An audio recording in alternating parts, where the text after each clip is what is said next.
സ്ട്രക്ചറിന്റെ finishing കൂടുതലും നമ്മൾ മനസ്സിലാക്കുന്നതും നമ്മൾ മെഷർ ചെയ്യുന്നതും പ്ലാസ്റ്ററിങ്ങിന് ശേഷമാണ്. അപ്പോൾ പ്ലാസ്റ്ററിങ് നമ്മളിപ്പോൾ കട്ടകെട്ടിലെ പോരായ്മകളൊക്കെ ഉണ്ടെങ്കിൽ പോലും അത് നമ്മൾ ലാസ്റ്റ് ഫിനിഷ് ചെയ്ത് എടുക്കുന്നത് എപ്പോഴും പ്ലാസ്റ്ററിങ്ങിലാണ്. അപ്പോൾ പ്ലാസ്റ്ററിങ് എന്ന് പറയുന്ന കാര്യം വളരെ ഇമ്പോർട്ടൻ്റ് ഉള്ള കാര്യമാണ്. ഒരു പരിധി കൂടുതൽ പ്ലാസ്റ്ററിങ്ങിന്റെ തിക്നെസ്സിൽ നമ്മൾ പ്ലാസ്റ്റർ ചെയ്യുന്നത് അത്ര നല്ലതല്ല. കാരണം അങ്ങനെ തിക്നെസ് ആയിട്ട് പ്ലാസ്റ്റർ ചെയ്തിട്ടുണ്ടെങ്കിൽ അത് ക്രാക്ക് വീഴാനുള്ള ചാൻസ് ഭയങ്കര കൂടുതലാണ്. പിന്നെ അതുപോലെ തന്നെ വെറുതെ ലോഡ് കയറുന്നു, പിന്നെ അതുപോലെ ലേബർ കൂടുതൽ വരുന്നു. അപ്പോൾ എല്ലാം കൊണ്ട് തന്നെ പ്ലാസ്റ്ററിങ്ങിന്റെ തിക്നെസ് ഒരു പരിധി കൂടുതൽ കയറുന്നത് മെറ്റീരിയൽ എല്ലാം കൊണ്ട് ലോസുമാണ്. അതുപോലെ തന്നെ അത്ര സ്ട്രക്ചറിന് നല്ലതുമല്ല. പിന്നെ അതുപോലെ തന്നെ ഈ പ്ലാസ്റ്റർ ചെയ്യുമ്പോൾ എപ്പോഴും വളരെ ലെവലായിരിക്കാൻ ശ്രമിക്കുക. കാരണം ഇനി പുട്ടിയിട്ട് പുട്ടിയിടുമ്പം ഇതിന് അണ്ണിവനായിട്ട് നിൽക്കുവാണെങ്കിൽ, ഭിത്തി അണ്ണിവനാണെങ്കിൽ മുഴപ്പും തടിപ്പും ഒക്കെ പ്ലാസ്റ്ററിങ്ങിൽ ഉണ്ടെങ്കിൽ അത് നമുക്ക് ലൈറ്റ് ഇട്ട് കഴിയുമ്പോൾ ഇങ്ങനെ മുഴപ്പ് പോലെ കാണിക്കും.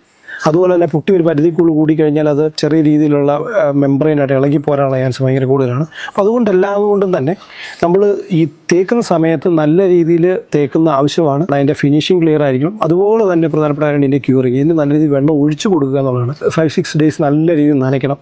നനച്ചതിന് ശേഷം ഇതിൻ്റെ ക്യൂറിങ് നന്നായിട്ട് നടന്നില്ല, ഇതിൻ്റെ മണ്ട പുട്ടിയിട്ട് കഴിയുമ്പോൾ എക്സോതെർമിക് റിയാക്ഷനകത്ത് സിമെൻറ്റിൻ്റെ റിയാക്ഷൻ കംപ്ലീറ്റ് ചെയ്തിട്ട് അത് ഹീറ്റ് ഇമിറ്റ് ചെയ്യും.